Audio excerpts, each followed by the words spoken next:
We're talking about trade. We're talking about trade for agriculture in the third installment now, devoted to trade of the business of agriculture. Hey, Damian Mason here with a question before we hop into this episode of the business of agriculture. If you farm for a living, you employ a lot of amazing technology, from your inputs that you put into the soil to the tractor that you sit in, your combine, and the amazing data that it harvests. But has your soil analytics kept up technologically with everything else in your farming operation?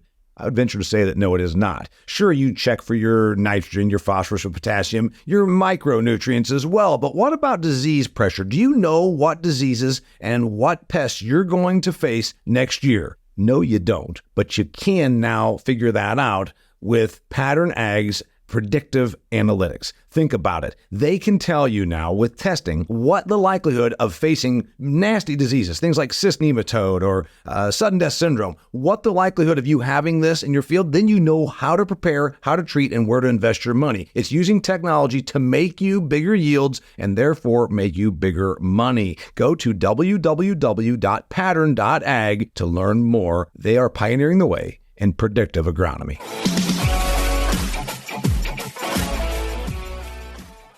Hey there, welcome to another fantastic episode of the Business of Agriculture. I've got a great show for you again. We're devoting this episode to trade, but we're going to take different angles on the subject. I've got Roland Fumasi. Roland Fumasi is head of RaboResearch, Food and Agribusiness, North America. He oversees a team of 17 analysts located throughout the United States of America and Canada.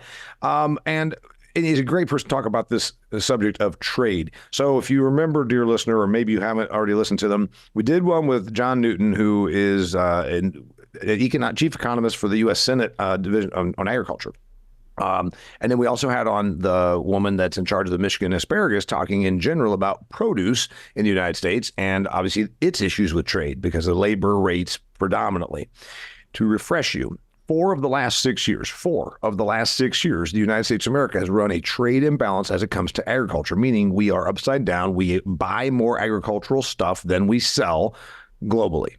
That's unusual because historically we have been a net positive on our agricultural exports. So Roland and I are going to talk about this. He's a well-educated guy. He went to Cal Poly and he's got his advanced degrees from Texas A&M, and obviously works for the world's largest agricultural lender, Rabobank, on their food and agricultural side on the research. Roland, did I get everything right there? Perfect, Damian. I really appreciate the opportunity to be with you today. Yep, you nailed it. Okay, so let's dig right into it. We've got this trade situation. You've pulled up some numbers. Give me, more importantly, give the listeners some numbers. What are we talking about here? How bad is it? John Newton says we're going to be about $36 billion to the bad side, meaning $36 billion more that we spend in 2024 on agricultural products from other countries than what we sell. Does that sound about reasonable to you? It does sound reasonable to me. Obviously you have to remember when it comes to agricultural trade that it's all underpinned on the supply side as well. So at any given time, we're always one major change in weather in some part of the world, including the U.S., from that trade situation changing. So that's always an important caveat. I think the fact that we import so many agricultural goods, that's a double-sided.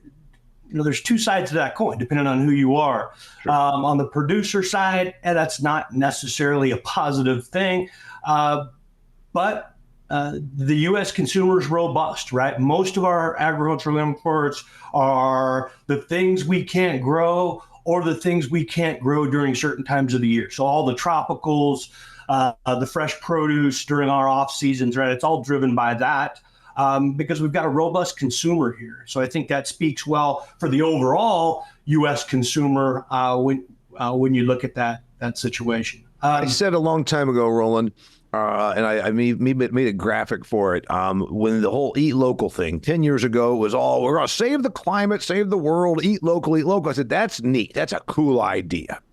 But the idea that you're going to change anything environmentally by doing so is, and I go through the whole thing. More importantly, I'm only going to eat local. I said, well, that's neat until you're craving a chocolate-covered banana in Cleveland in February.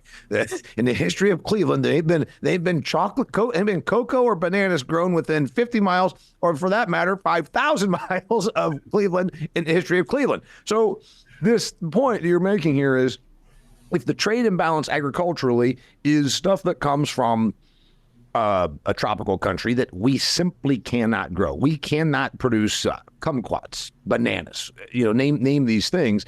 That's not the end of the world. We've been bringing in bananas, for more than a century. So that's not in and of itself that bad. But how do the numbers get this whacked when 10 years ago we were at a trade net? We were in net trade. We were positive on the trade balance on ag. Yeah, no, absolutely. And keep in mind also, it's against this backdrop of us still hitting food and ag export records in recent years, right? So I want to remind the listener of that. I don't necessarily think the sky is falling here. Yes, we've increased the imports of some of these really high value type products, right? Remember that the value per unit of some of these specialty products, these tropicals, the fresh products, really, really high value per unit. So that makes a big difference as well against this backdrop of us still hitting food and ag export records. Now in 2023, granted, our overall food and ag exports pulled back. The biggest contributor to the pullback in our exports in 2023 was lower soybean exports to China. That is by far the major contributor to that pullback. But in 2023, we hit an export value record. I'm sorry, in 2022, my mistake, in 2022, we hit an export value record, and we hit export volume records in both 2020 and 2021. Okay, I want to digest those numbers for just one quick second. So I'm in corn and soybean country here in Northeast Indiana. The value is part of it, meaning right now, I think they're talking, call it, I don't know, $11 beans, I hope, maybe $10 soybeans. And if we were at 13, you take what was the number is pretty big. It's like, we grow 3.5 billion bushels, I think it is roughly in any given the last couple of years on soybeans. You throw $3 more on 3.5 billion bushels, and then half of those soybeans get exported. So you're talking, 1.5 to 2 billion bushels at $3 more per bushel. You're starting talking about the numbers. We're not going to necessarily, we're not losing because we're not exporting soybeans anymore. It's a matter of the dollar value of the commodity. That's one of the big reasons that we're going to have this trade imbalance on ag. Yes? That's a big part of it. And thank you for bringing that up. And it's why I like to look at overall value of exports, right? And that's the most common thing that people refer to. But I also like to break it down between that price or unit value component and the volume component, because I think that tells a bit of a more robust story. We can't forget about the law of demand, right? And when you look at the overall U.S. food and ag exports over the last few years, and you look at the unit value, which is a proxy for price, right? Just the total export value divided by the total volume. We were at record unit value in 2022 and 2023, right? So that is an important part of the equation also. Law of demand holds. That means at higher prices, all else equal, we are going to ship less than we would have otherwise shipped had prices been weaker. And so I think that's an important thing to consider. I want to throw another thing that's interesting. It's important for the viewer listener to think about this way. And by the way, if you're a listener, I'd love you to be a viewer. I've been telling you this for years. Go onto my YouTube channel, hit subscribe. It's the Damian Mason channel. Go on YouTube, type in Damian Mason, and just hit subscribe. It's free. I'm getting more disciplined about putting stuff out there every week. I've got everything from 70 pounds. I just did a video 2 weeks ago. 70 pounds of clothing is discarded per American per year. And yet they tell you that eating a cheeseburger, if you're watching this, you'll see on YouTube, you'll see that Roland has a sticker back there on his shelf that says beef. He and I are beef guys. Don't tell me that eating a steak is bad for the environment when your sorry suburban ass is throwing away 70 pounds of clothing every year. Anyway, enough about that. If you're listening, I think that what's neat about this, Roland, why I like this topic is we think, okay, there's a trade imbalance on agriculture. But remember, that affects us, but the consumer, to your point, the consumer, we're selling less dollars worth of soybeans, but it's the same volume, presumably, roughly, the same volume of soybeans. It's just because corn and soybean prices are down. That is a big contributor to this. But the other point that you made is, remember, it's bad for ag, but we're only 1% of the population. The other 99% of the population are still going to the store, even with this food inflation, and buying higher-end coffee than Maxwell House. And that's where you're talking about the stuff that we can't grow here. The dollar unit value to your term, which means price in general.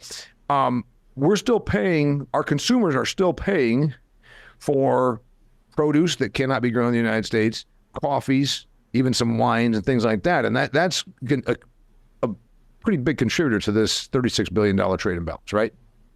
It is, and so I'll talk about kind of three components to all this, right? And this idea of the law of demand that I mentioned a second ago, I'm going to give you a really kind of positive part of this story and then a negative part of this story, which unfortunately is more recent, right? So it's what for me makes the year 2021 so impressive for U.S. agricultural exports, right? We hit a volume record overall in 2021, even after the unit value, the prices had already started to escalate. So that's right. That only happens one way. That means the demand curve is shifting outward to the right, like we wanted to do. At least it was back then. So that's what makes that year so impressive. Now, unfortunately, even though we've seen a pullback in prices for major commodities like corn and soybeans over the last 12 months, we're still not shipping increased volumes like we'd like to see. So I'm telling you kind of both sides of that story. We saw some good things a couple of years ago, and we're not seeing the kind of price response that we would want to see. Big part of that, of course, is the availability of product out of Brazil, which I know you've talked about on your show before, and the importance of China for us, and them having that alternative, particularly in soybeans, especially out of Brazil, corn as well, but soybeans is the big one, and the ongoing trade tensions with China. So those are two pieces. Okay. You also you reminded me though. I want to make sure you said there's three. Was that one, or was that one and two? That's one and two, and then we keep talking about price here and unit value, and so I think we have to also acknowledge the strength of the dollar that we've seen over the last few years as interest rates have been driven higher in the U.S. That certainly is also a contributing factor to the increased costs of buying product from the U.S. On a positive note, we do expect at Rabobank that the Federal Reserve is going to start lowering rates likely in September. We'll probably see a couple of rate cuts this year. That's what we're thinking now, 2 or 3 more next year. But we think the reduction in rates, which should have a corresponding weakening of the dollar, unfortunately is going to happen a little slower and a little more paced over the next few years than some economists believe. Okay, I want to do a couple things for the listener because and the thing I love is, economics explained. My wife even gave me a comment. She's like, you take stuff that used to be intimidating and you're like, no, imagine this. And so I want to do a couple of those with some of the concepts you just talked about, what's happening in the marketplace, and simplify it down so that the person's like, oh, exactly, and particularly how interest rates are impacting trade. Before I do that, I want to remind my listeners about Redox. Redox Great company out of Burley, Idaho. Came on as a business partner here at the Business of Agriculture starting in January. I went and toured their facility. That's awesome. And they want to talk to you about how they have products that help your crops maintain plant charge balance. I even said to them, I'm like, wait a minute, what the hell is that? Every plant takes up nutrients, all of which have an electrical charge, either positive or negative. Your plants will do whatever is needed to have an even balance of those charges. So agronomy, man, I was going to be an agronomist, too much science. Now you understand. If a grower's fertility program creates an uneven charge balance, your plants must work harder, which compromises the yield. So the point is, you want to put products out there that help balance that. Redox Bionutrients combines 13 carbon chemistries with biostimulants to achieve plant charge balance. If you want to learn more about this, 30 years of experience, 30 years in business, Redox has a tremendous track record helping you achieve plant charge balance. Find out more at redoxgrows.com. All right. First off, you said strength of the dollar. In simple terms, why does a strong U.S. dollar make trade more challenging? Yeah, the strong U.S. dollar makes trade more challenging because if you are an importer, so you're some international country, and you've got your local currency there, when the dollar is stronger, it takes more of your local currency to get your hands on those dollars that you're ultimately going to need to pay a U.S. firm, right? Because your currency is relatively weaker compared to that relatively stronger dollar. So it takes more of your local currency to be able to get your hands on those dollars, which makes it more expensive for you wherever you sit in the world in your local currency. And it's important to understand that doesn't necessarily even mean the importer. It doesn't mean the company that's bringing the ship in. It's everyone in that country. Call it Roland's family derives from Italy at some point back. So if you're in Italy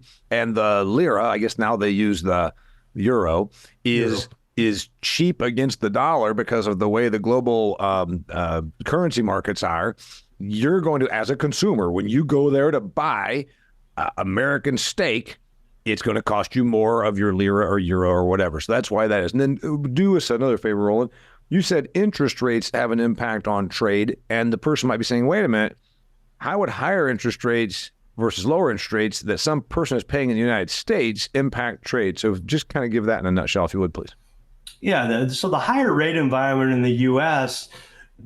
makes what we call risk-free government returns. Think government bonds for a second, right? When you see rates, and of course, when we're talking about the Fed, we're talking about the short-term rates, but the impact, it impacts other interest rates as well. So what that does, if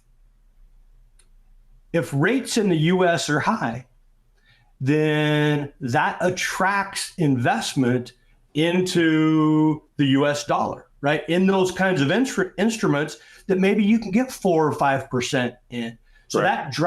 that drives demand for dollar-denominated instruments, which you have to remember, money works, the supply and demand of money works just like supply and demand in any other, ag commodity or any other product out there.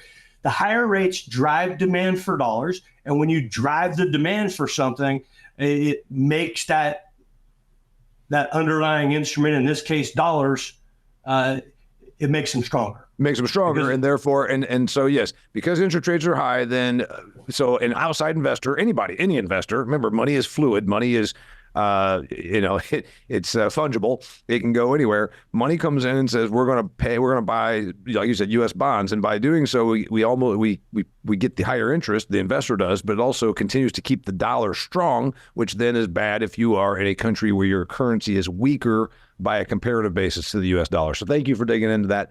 All right, so strength of the dollar is one issue. Policies that developing countries have, or any countries, developing or already developed, if you will. There are certain policies that we bitch about in ag. We can go to the World Trade Organization, we can go to the World Bank, we can squawk, we can go on the nightly news, but there are policies that other countries have in place to prop up their agricultural sector, and we sometimes pretend that we don't have those here, which when we go back to 2018, after the tariff situation harmed the U.S. farmer, $51 billion of U.S. taxpayer money was flinged at the ag sector. I'm not being mean. I'm an ag person, but I'm saying let's go ahead and admit. We say, oh, France is propping up their vendors over there, and then that's that wine stuff. It happens all over the place. Can you just touch on what policies happen globally that are impacting the current status on trade? Yeah, and there's a lot of different policies, right? Depending on where we look at things. Certainly. Especially after Russia invaded Ukraine, and there was a lot of fear that we wouldn't be able to get wheat, for example, to the places in the world that needed to go. And then with a lot of this particularly a lot of Ukrainian wheat, Roland, went to the Middle East, and that was there was some concern that places that are already powder kegs, if you will, from a volatility standpoint, were going to become more powder keggy and more volatile if there was a supply problem. That didn't really materialize.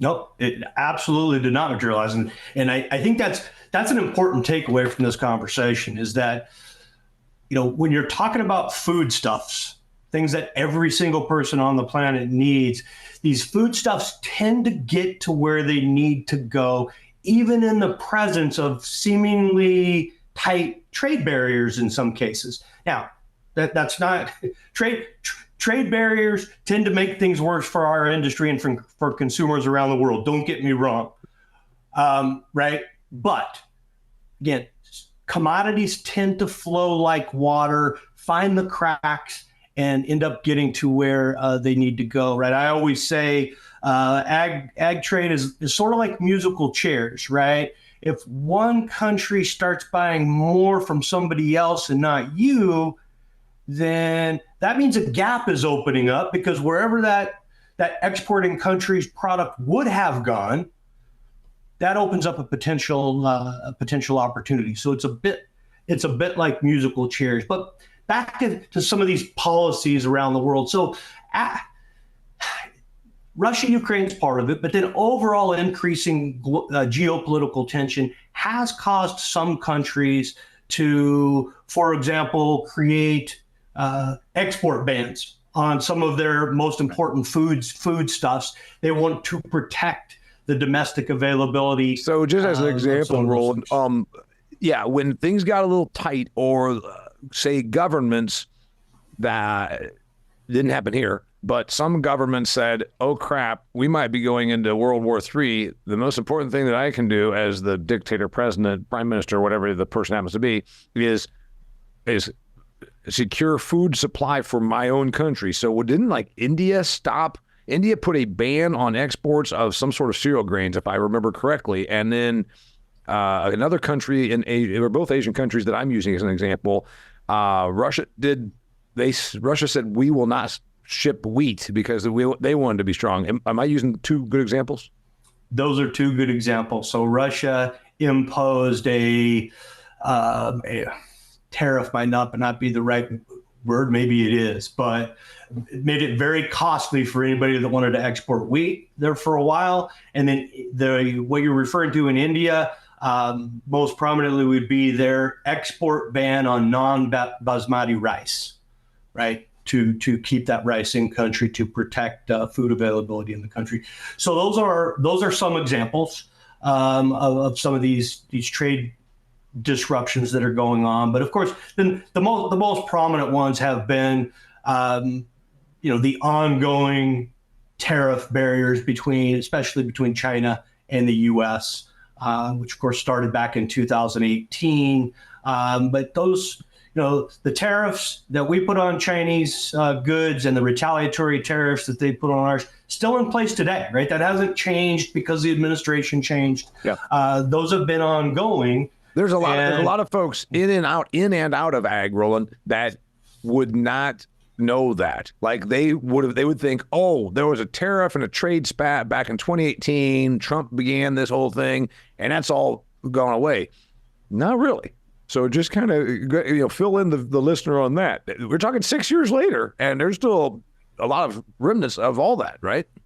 Right. That's exactly right. And keep in mind what we started this conversation with, the fact that we hit export records, not only overall global food and ag export records, but export records to China in subsequent years after all those tariffs were put in place. Again, tougher last year, granted. So even after there were tariffs and trade restrictions, if you will, they're not really restrictions. They're charges, which end up acting as a restriction, were put in place. We still set a record in, like you said, last year, not so much when things started to come down. 21, 22, we're still setting records. Hey, real quick, I got to remind our listeners about Truterra. If you want to make more money on your acres, diversify your income, you're a farmer, you've got to consider Truterra. Sustainability programs are coming. It's the way of the future. You can love them, hate them, bitch about whatever you want, but trust me, they are coming. I actually envision a future where to be eligible for USDA programs like crop insurance, you're going to also have to have a sustainability program in place. These are just things that are coming. I'm not making the rules. I'm telling you what I think is coming, and I think I'm pretty good at looking in the crystal ball and telling you what's coming in the future of agriculture. If you want to talk about sustainability programs, why don't you go to Truterra? They're a division of Land O'Lakes. Land O'Lakes been around for like more than 100 years. You can trust them. Truterra is focused on supporting farmers at every stage of the sustainability journey to help you with your economic as well as agronomic aspirations. Go to TruterraAg.com. Truterra, Truterra, ag.com. These restrictions are proposed, I'm not saying purportedly. Everyone in ag, I think, not everyone, I think a vast majority of people that work in our industry would say, oh crap, Trump gets in, there's going to be more, and we're going to suffer. Your thoughts? Yeah, so there's been the rhetoric around these universal tariffs. I think the number that's been floated the most has been 10% universal tariffs, and maybe even 60% universal tariffs on China. My thoughts are, I don't think that's going to come to fruition. I think any increase in tariffs that are used here in the U.S. will be much more targeted than that. Again, that they'll still be disruptive, granted, but the reason I don't think we're going to see some massive universal implementation of tariffs is because they're too inflationary. And there's been a lot of discussion and even, dare I say, promises made about getting inflation under control. Well, guess what? You start implementing universal tariffs on things, that is definitely inflationary. By the way, there's a lot of folks, we are in an interesting situation. Most agricultural people would consider themselves to be a more conservative political leaning, and I'm not making any judgments. It's just we've worked our industry. You and I were both the exact same age. We just discovered we've both been around this business our whole life. And when you think of it that way, you think, okay, a lot of times you think conservative, you think more nationalistic, meaning I'm more about America, America, America, America. And that way of thinking is never really good for trade, because trade is more, we're a global economy. You're good at making bananas. We're good at making soybeans. They'll think about, economic, your strength of production, et cetera, et cetera. So what's interesting is we're in an industry that has always been trade focused. I envision a rise globally in deglobalization.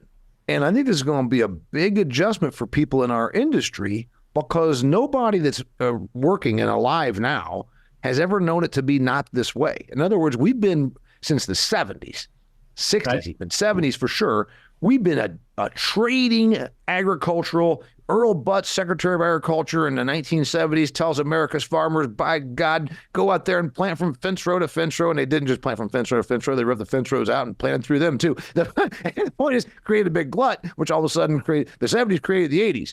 I'm giving a little history here because I know we got some younger listeners who are like, Damian, I always like it when you give us a little history. Well, I just gave you some. The thing is, nobody has seen a deglobalization that I believe began with the Russia-Ukraine thing, or you could even say began with the anti-China sentiments beginning in 2018. So somewhere in the last 6 years, what's happens to coincide exactly with the 4 of the last 6 years that the U.S. has been at a agricultural trade imbalance. So speak to that. I know I threw a lot of stuff out there. I get excited. You know what? No, you're getting me excited. So for all you younger listeners who want to look up the Great Russian Grain Robbery, and that was kind of a spark for exactly what Damian was just alluding to, where the 70s created the 80s, and this idea of planting fence row to fence row. The Great Russian Grain Robbery is how it's usually referred to. It wasn't really a robbery, just to let everybody know. But anyway, you get me thinking back to all those things. Okay, so the point I'm going to make is we really became a vastly more globalized economy with, you could say, the U.S. at the forefront as the economic engine, but also foreign manufacturing. That began a thing. Japan's entire business model as a country, if you can imagine a country having a business model, was bring in raw materials, manufacture stuff, especially electronics, and then flood the globe with it anywhere that people had a dollar. Sony, Panasonic, you can go on and on, Hitachi, all those companies, that era. Then it became, all right, we're in America. You know what we're good at? We're good at making agricultural stuff. We were not, as my friend Todd Thurman with the Business of Ag Group points out, we were a net importer of pork until about 25 years ago. Now we ship about 30% of our pork overseas. We've never seen a contraction in the globalization of economies. That's what I want you to tell me your vision from Rabobank and Rabo AgResearch. Am I right? We're seeing the beginnings, the last few years, of a contraction in globalization and, in fact, a deglobalization movement. We are seeing some of that. No, absolutely right. This idea of more protectionism, right? Less globalization.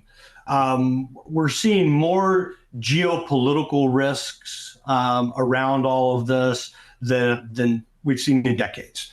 So I think, yes, I think the risks are out there. We're already seeing more what they call nearshoring or friendshoring, right? A realignment of trade. A lot of that was because of the supply chain disruptions that we saw during the COVID. To the person that doesn't geek out about economics and trade terms, nearshoring and friendshoring, would you tell them what that means, please? Yeah, nearshoring or friendshoring means, instead of relying on such a long supply chain with maybe a country halfway across the world where your geopolitical relationship may have tensions, bring some of that supply chain manufacturing, if you will, back to either your own shores or maybe a neighboring country. So Mexico would be the best example for the U.S. Bring some of that supply chain back closer to home with a country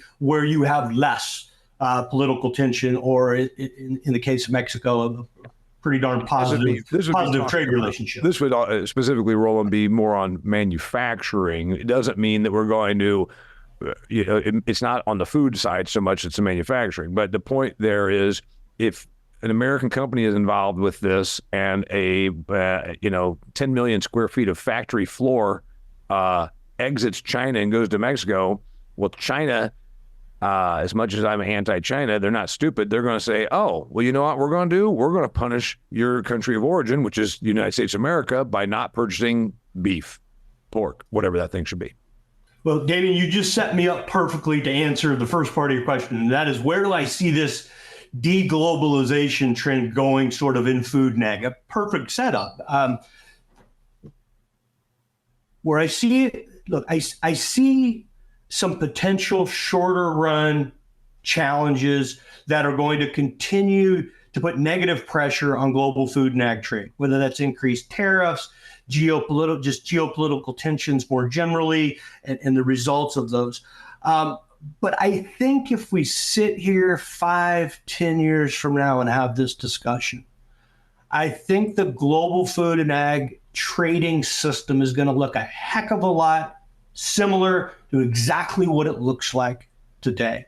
And the reason for that is one of the things that you just mentioned is agriculture is not like a durable goods manufacturing process. You can't just decide you're going to build a plant somewhere else, flip a switch, and produce more beef, more wheat, right? Because you have to rely on that upfront farming production, ranching production practice. It's a biological process. What I mean by that is there are limited places in the world that have the right land and climate combination to be able to robustly produce goods and services, especially if you look at producing them at a low cost, at a relatively low cost, right? So that's a big piece of the puzzle, right? So I was going to ask you, and I did, what you saw in the future. And if you didn't get to the point you just made, I was going to say, okay, take me 5 to 10 years from now, which you just did. Thank you very much. You're awesome. Because I was going to say, how sticky is the deglobalization movement? Now, here's the thing. I think you and I are both talking down the same. We both kind of see the same thing. I see it being absolutely more on military. Italy, speaking of where your great-grandparents came from, Italy, of all things, is stepping up military spending. And, of course, the media is calling it, well, because they've got a far-right prime minister, president, whatever, I can't remember what they call the leader over there. And that's not really the case. It's because of the threat of the Russia situation. They've decided, essentially, we can't just rely on NATO or the United States to come over here and bail us out if we get invaded. They're stepping up military spending to a big amount. And also fusing some of their effort with like Germany and France, which of all things, those three countries never really got along. I see the deglobalization happening militarily. I see it, and that's because it's a defense thing. I see it happening on manufacturing. I see it happening on raw goods. All of a sudden, when the German people realize they got bamboozled and shut down all their own energy production, then they're reliant on Russia. I see deglobalization happening there where they're like, crap, we can't be reliant on Russia. I don't see it as bad in agriculture because of any country that's got a decent economy wants to continue to have those things that we talked about at the top of the show. Coffee from Brazil or Colombia, wine from somewhere else. There's those things that as long as your economy is good, your consumer, unless it becomes restricted and they can't get it, I think, Roland, they say, well, I'm all about America, or I'm all about Italy, or I'm all about whatever. But by God, I want American beef, or I want Colombian coffee, and I want French wine. Are you seeing it the same way as me then? I absolutely see it the same way as you. Certainly don't want to say that all of this geopolitical tension isn't going to create negative impacts on ag. Right? We're not saying that, but I think there's going to be much. If this deglobalization trend continues, it's going to be much more disruptive to these other industries that you just mentioned. Yeah, because agriculture relies on a biological process, right land, right climate availability, water. Obviously, water's an issue. Water, and everybody has to eat, and the global consumer, as these economies continue to develop, are going to want the highest quality, safest products in food that they can get from around the world, and the U.S. produces a hell of a lot of them. I say one of the challenges, Roland, looking forward, isn't our productive capacity. It's the same old rich country, poor country thing, where we are going to, and we're already seeing it, offshoring of anything that's too labor intensive. So from your perspective at Rabobank and I keep forgetting the RaboResearch, Food and Agribusiness, does a country like the United States develop enough technology that we don't need labor? In other words, are we able to stay competitive on things that require so much hand labor, be it, obviously, livestock production involves a lot of labor, but that's harder to ship. But transportability, anything that's so labor intensive from, basically in the produce aisle. Do we still have produce in your home state of California, where you're originally from? Do we still have produce growing in those fields in the San Joaquin Valley a decade from now? Or did we just finally throw in the towel and it comes from Ecuador, Chile, Asia? Well, I think we still have those products coming from my home state of California. That's a decade from now. You think that we do, even with the challenges on the cost of labor? Absolutely. I believe we still will. All hands are on deck right now. And I say right now, really, for the last decade, especially, right, where we've already seen so much pressure around labor availability and rapidly increasing cost of labor. All hands have been on deck to figure some of these things out. And in some cases they have, right? I'll give you one example, right? Romaine lettuce is mechanically harvested. It can be mechanically harvested now. That technology exists. Now, unfortunately, iceberg, because of the way it grows, we haven't gotten there yet on that particular product, but that's one specific example that comes to mind. So I think there will continue to be technological advancements that either replace some of the need for labor, but maybe even more likely will make the labor we do have that much more efficient so that one person can get a heck of a lot more done. But I think when you look at the advantage, by the way, that's kind of where we've been a leader in that. A H-2A worker, whoever the worker is in California is still, even though they're paid a great deal more than a laborer in Central America, let's say, the productivity per hour per worker is remarkable because they're not out there with a gunny sack and a burro. I mean, there's just the other thing. So that bodes well for us. So where do you see on the trade standpoint, you think we're still okay on those things a decade from now? I absolutely do. I mean, we've continued to rely more heavily, especially on Mexico for off-season product. But that's primarily a function of seasonality.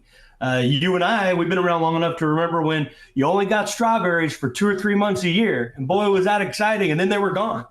I mean, imagine that. Imagine some of you younger consumers who might be listening out there. The inability to get some of those fresh produce products 52 weeks a year like we have now. And you're talking really just 30 or 40 years ago, which I know sounds like a long time, but 40 years ago, yeah, there was seasonality, meaning availability. There was stuff that was not available. It was much like, you get whatever, whenever the garden's ready. Absolutely. You prepared some numbers. I know that I probably didn't get around to asking you everything, so I want you to anything that you want to share to get me out of this episode on this, because in the last few minutes. And by the way, remember, dear listener and viewer, check out my YouTube channel and subscribe to it. I'd really appreciate that. Also, you can watch my episodes on Acres TV. The Hefty Brothers invented a cool format there. I've been putting episodes up there for the last year and a half to 2 years. So a bunch of these episodes are there. Also, remember, if you want to make some sustainability money on your acres, check out TruterraAg.com.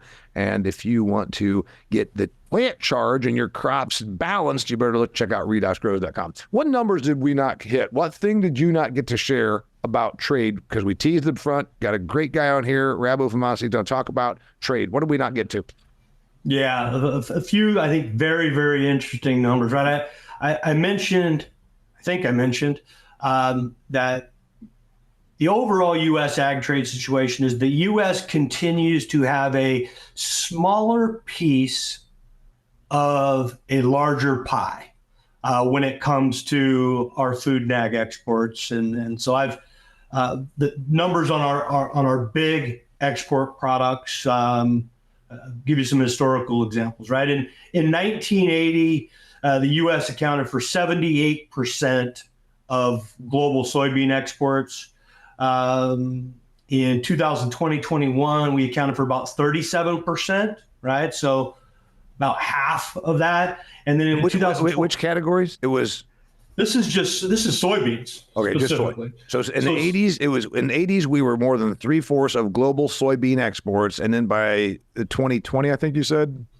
By 2021, that was 37% in that from 3/4 down to a little over a third of global soybean. And that's obviously a factor of Argentina and more predominantly Brazil coming on as major growers and exporters of soy. Okay. Absolutely. And then in 24-25, we're expected to be about 28% of global exports. So even a bigger drop, whereas Brazil is expected to be about 58% of global exports, right? In the 80s, Brazil would have been about 7% of global soybean exports, and now they're going to be half, approaching 60% of those exports. More than half. Now, but here's the interesting thing: if you just look at U.S. soybean exports by volume since the turn of the century, since 2020, still up 71%. No, wait, you said turn. Right? I mean, year 2000, 2000, 2020. Oh, I'm sorry, 2000. Yeah, so 24 years ago. So give me the numbers again. Right. So even though we're again much smaller piece of the whole pie, our soybean exports are still up 71% since 2000. So that's to my point of the global pie getting larger out there. Right now, Brazil up 566% in soybean exports. Corn, let's hit corn. That's an important one. 1980, U.S. would have been about 76% of corn exports globally. 2024-25 will be about 29-30%. Yeah, we'll be about one. We were more than 3/4 of global corn exports. And what year did you reference? That was the 80s? 1980. Yeah.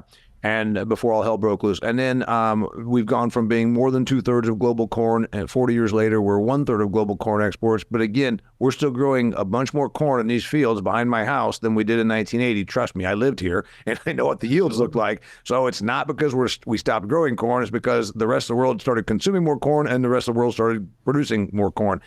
Last thought here. I've been big on talking about where population stagnation and then decline. I don't think that that's going to have the biggest profound effect on trade because it's going to be happening in most places. Everybody gets excited about where the trade, we got so excited about China, the Chinese miracles, really in the last 20 to 25 years. India intrigues me. Is India going to grow as a destination for our trade? I think ultimately it will.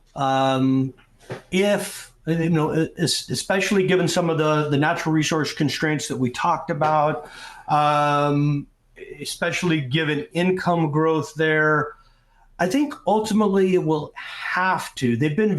India tends to be much more protectionist, granted, but I think as those incomes continue to develop, I think their consumers are going to demand more and more some of these high quality products that come from places like the U.S. And we've already seen major robust growth, for example, in U.S. tree nut exports to India. Granted, when you look at almonds, right, we dominate global production. So there's an example of a product that the Indian consumer says, we want more of this. I believe if we have I think we have a very dimming and almost anti-star in China. They're going to not be as much of a trading partner ever again because of some geopolitical tensions, aspirations on China's part to be our replacement. I believe the best we can hope for is a dollar for dollar replacement with India, and that's something I want to get an expert on if you have one for me. All right, final word, trade. Roland Fumasi, RaboResearch, Food and Agribusiness. Final word. Final word is the globalization in food and ag trade that we've seen over the last, let's say, 40 years has risen people out of poverty. It's kept food relatively affordable for hundreds of millions of consumers around the world. And it's been critical. I think that system is going to be much harder to unwind than many people think. And that's a good thing.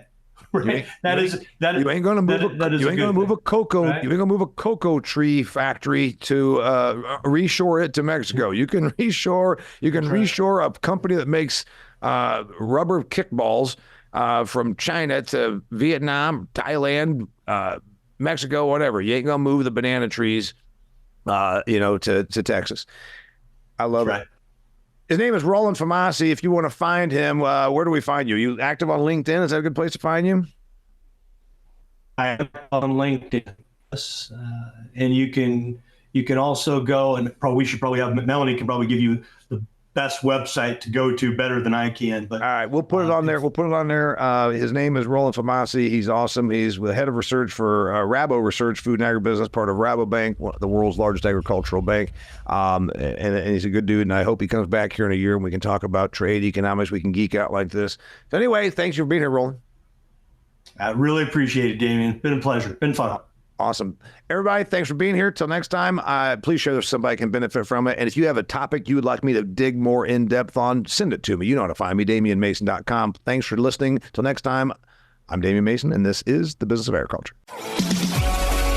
Well, that concludes another fantastic episode of The Business of Agriculture. This episode was brought to you by Pattern Ag. You know, everybody in agriculture understands the importance of soil health. We also keep an eye on our soil better than we ever did through advanced soil testing. But what if there was a company that provided predictive analytics, not just checking out nutrients and all the elements that are in there, but also could tell you the degree of risk you face with disease and pest pressure? That's right, Pattern Ag can do that. They actually can tell you, hey, you're going to have a real issue here. You can preemptively, proactively treat for corn rootworm or cyst nematode or sudden death syndrome before the problem actually starts costing you yield. Go to pattern.ag, that's www.pattern.ag, to find the nearest rep that can help you start doing better for your soil.